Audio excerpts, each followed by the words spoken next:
Channel पर visit करने के लिए आप लोगों का धन्यवाद। मैं हूं डॉक्टर अतुल कुमार राय और हम लोग बीपीयूटी मैथमेटिक्स 1 के जो क्वेश्चन पेपर है 2019 का वो सॉल्व कर रहे थे, जिसमें से हमने question number 1 A, B, C, D, E and F कर लिया था। अगर इसका वीडियो आपको चाहिए तो आप यहाँ आई बटन पे देख सकते हो। यहाँ पे मैंने आप लोगों को लिंक दिया है, यहाँ से आप डाउनलोड कर सकते हो। ठीक है, आज के इस वीडियो में हम लोग G, H, I, F ये चारों क्वेश्चन कंप्लीट करके क्वेश्चन नंबर 1 फुल्ली कंप्लीट कर लेंगे। और इसके बाद मैंने कमेंट सेक्शन में भी देखा था, तो कई लोग जो 6 मार्क्स के क्वेश्चन है और 16 मार्क्स के क्वेश्चन है उनको भी सॉल्व कर रहे हैं, तो बिल्कुल उसको भी सॉल्व करेंगे हम लोग। कंप्लीट ये क्वेश्चन पेपर जो हमारे पास आया है वो कंप्लीटली क्वेश्चन पेपर अपन सॉल्व करेंगे।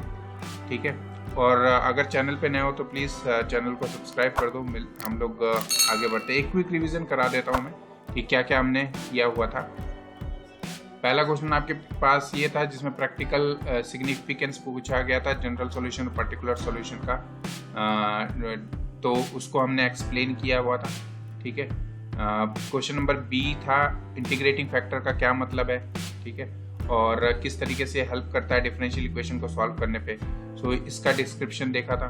उसके बाद पैरेलल एसिम्प्टोट्स पूछा गया था, तो इसमें हम पैरेलल एसिम्प्टोट्स में, जिसको रेक्टेंगुलर एसिम्प्टोट भी बोला जाता है, वो parallel to X axis and parallel to Y axis, तो ये सारे एसिम्प्टोट्स हमने देखे थे।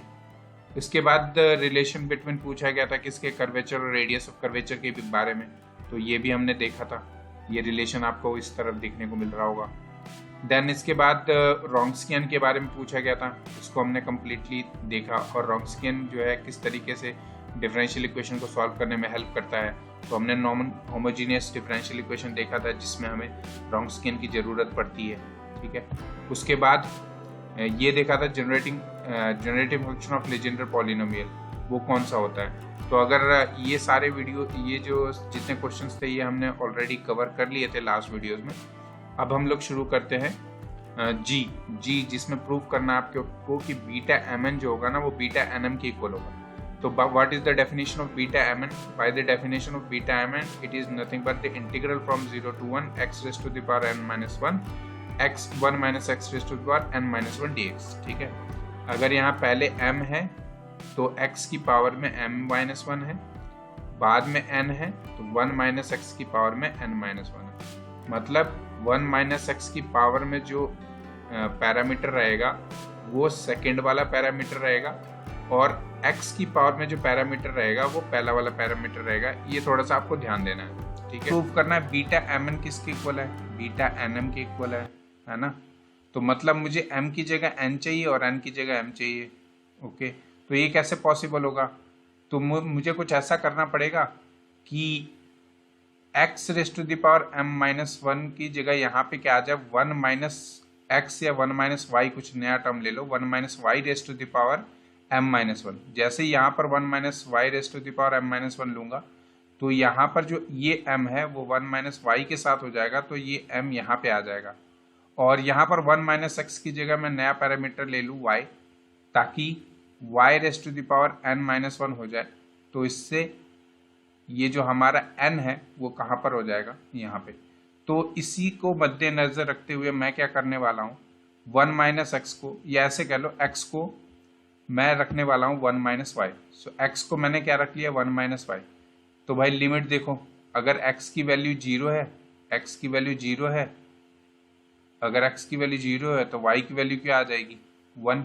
ठीक है, और x की वैल्यू अगर 1 है, x की वैल्यू अगर 1 है, x की वैल्यू अगर 1 है तो y की वैल्यू क्या आ जाएगी, 0। ठीक है, और dx की प्लेस पे क्या लिख सकते हैं अपन, dx इज इक्वल टू क्या आ जाएगा, माइनस dy। तो हमारे पास लिमिट की जगह जो ट्रांसफॉर्मेशन ली है, transformation x is completely in terms of y, limit भी टोटली y में चेंज हो गया और साथ ही साथ dx भी y में चेंज हो गया। तो सब्सटीट्यूशन कर देते हैं। जैसे सब्सटीट्यूशन करेंगे, x की जगह क्या सब्सटीट्यूट करने वाले हैं हम, 1 माइनस वाई। 1 माइनस एक्स क्या हो जाएगा, देखो x की जगह 1 माइनस आई डालेंगे तो 1 minus y. So y minus minus become plus, और ये 1 माइनस 1 ये कैंसिल हो जाएगा, ये हो जाएगा 0। मतलब that is totally Y raise to the power n-1। और यहाँ पे आपके पास 0 की जगह क्या आया था भाई, x इक्वल टू जब 0 था तो y इक्वल टू 1, और x इक्वल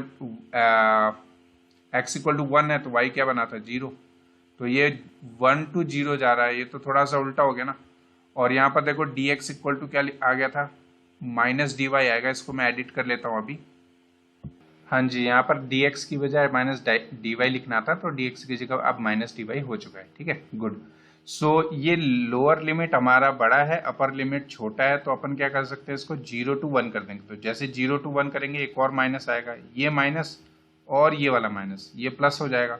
और हमारा देखो फॉर्म जो क्या बनने वाला है, देखो ध्यान से, 1 minus Y raise to the power m minus 1 और y raise to the power n minus 1 और ये dy, ठीक है। तो कंप्लीटली हमारे पास अगर आप इसके साथ कंपेयर करोगे तो m किसके साथ था, x की पावर थी, उसी तरह यहाँ पर y की पावर n है। तो पहला पैरामीटर अब क्या होने वाला है यहाँ पे n, और जो दूसरा पैरामीटर n था वो किसकी पावर में था, 1 माइनस x की पावर में।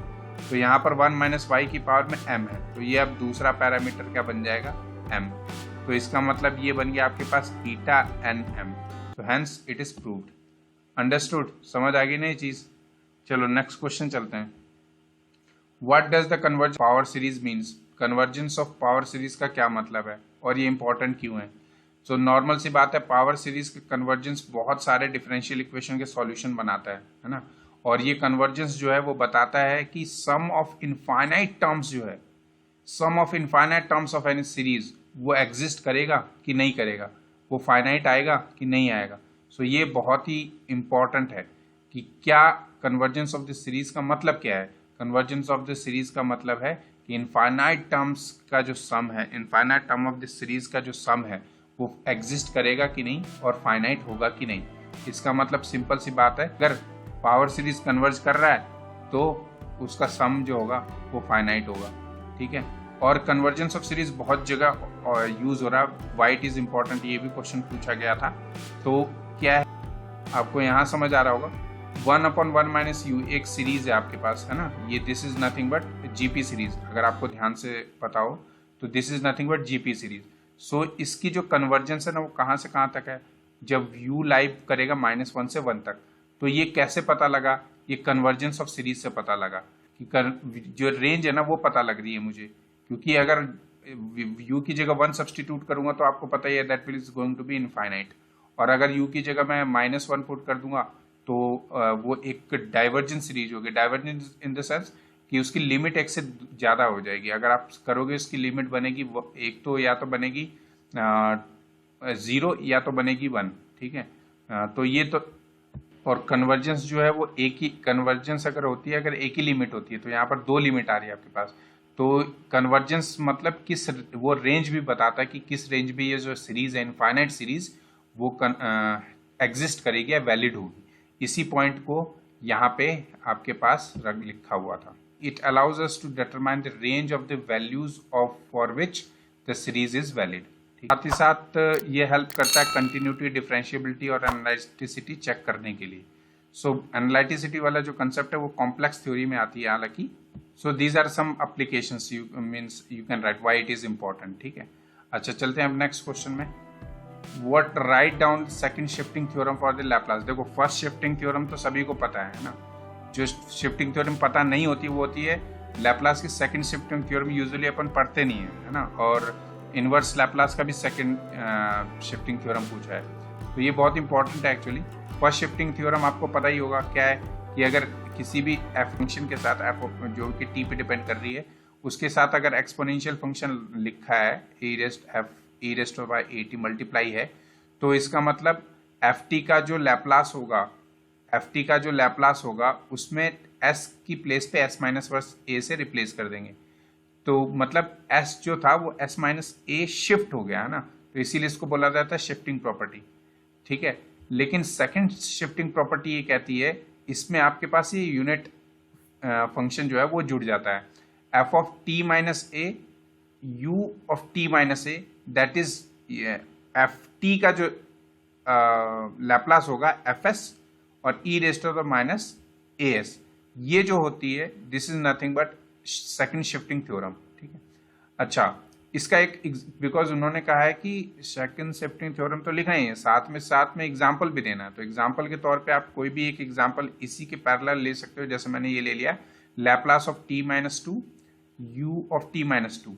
अगर आप इसके साथ कंपेयर करोगे तो हमारे पास आएगा t minus a is nothing पर t माइनस टू, ठीक है, जिसमें से ft जो है इसका मतलब t हुआ, a की वैल्यू 2 हुई, और ft का जो लैप्लास है, ft का जो लैप्लास है fs, so ft is t, तो ft का लैप्लास क्या होगा भाई, t का लैप्लास क्या होता है 1 अपॉन एस स्क्वायर, है ना, गामा 2 अपॉन एस टू बार 2 यही होगा ना, तो गामा 2 को फैक्टोरियल 1 लिख सकते हैं।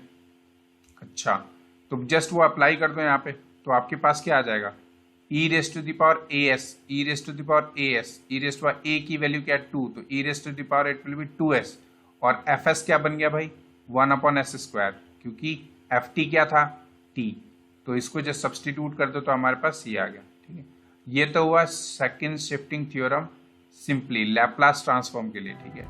अब इनवर्स लैप्लास ट्रांसफॉर्म के लिए देखेंगे, यू कैन सी हियर, कोई अगर डाउट हो रही है ना you can right in the comment section, ठीक है। इनवर्स लैप्लास ट्रांसफॉर्म का जो सेकंड शिफ्टिंग थ्योरम होता है, पहला तो यही है आपके पास जो उसमें था, उसमें लैप्लास इनवर्स, वहाँ पर Laplace of this equal to this, so Laplace inverse दोनों साइड ले लोगे तो Laplace inverse of this is nothing but this one.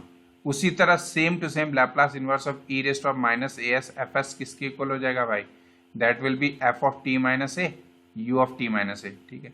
तो इसी जो क्वेश्चन मैंने ऊपर किया था उसी को ही मैंने यहाँ पे ले लिया, e raise of minus 2s upon S square, मुझे इसका लैप्लास इनवर्स निकालना है, तो आपको पता ही है ये इस फॉर्म में है ना, e rest to the power minus as fs, अब fs क्या है यहाँ पे 1 upon S square, so fs का जो लैप्लास इनवर्स होगा, मतलब 1 अपॉन एस स्क्वायर का लैप्लास इनवर्स होगा वो क्या होगा t होगा, है ना, तो और f ऑफ t लिखना, तो that will B t minus two simply, okay, t minus two, यहाँ पर a की वैल्यू क्या है 2, है ना, तो t minus two u of t minus two यही आ जाएगा उसका। तो इसी को जस्ट कंपेयर कर लोगे आप, तो a की वैल्यू क्या निकलेगी, इसके साथ कंपेयर करोगे तो a की वैल्यू आपके पास निकल रही है 2, और f ऑफ s क्या निकल रहा है 1 अपॉन एस स्क्वायर, ठीक है। तो लैप्लास इनवर्स ऑफ fs क्या आ जाएगा, Laplace inverse of 1 upon S square is nothing but t, so that is your ft, तो ft निकल गया, लेकिन ft में t minus f of t minus a लिखना है, तो t की जगह क्या रिप्लेस करेंगे t माइनस a क्या है 2, तो t माइनस 2 हो जाएगा, सो t minus 2 multiply by u of t minus 2। यहाँ तक क्लियर है सभी को। तो नेक्स्ट क्वेश्चन देख लेते हैं, ये लास्ट है, स्टेट कन्वोल्यूशन थ्योरम, बहुत ही सिंपल था। कन्वोल्यूशन थ्योरम क्या कहता है कि Laplace inverse of f of s अगर ft है, Laplace inverse of g of s अगर gt है, तो Laplace inverse of f of s gt वो क्या होगा, that will be ft convolution gt, where ft convolution gt क्या होता है, integral from 0 to t f of u g of t minus u, तो f और g, स्मॉल f और small g क्या है, वो है Laplace inverse of capital fs and capital gs respectively. So ये ओवरऑल क्वेश्चन था आप। सो नेक्स्ट वीडियो जो होगा वो 6 मार्क्स के क्वेश्चंस का होगा और वो जल्द ही आएगा, ठीक है, कल तक ये वो क्वेश्चंस भी हम लोग ट्राई कर लेंगे। If you learned from the video, then please like this video and share with your friends. Show your love in the comment section. Please don't forget to subscribe the channel.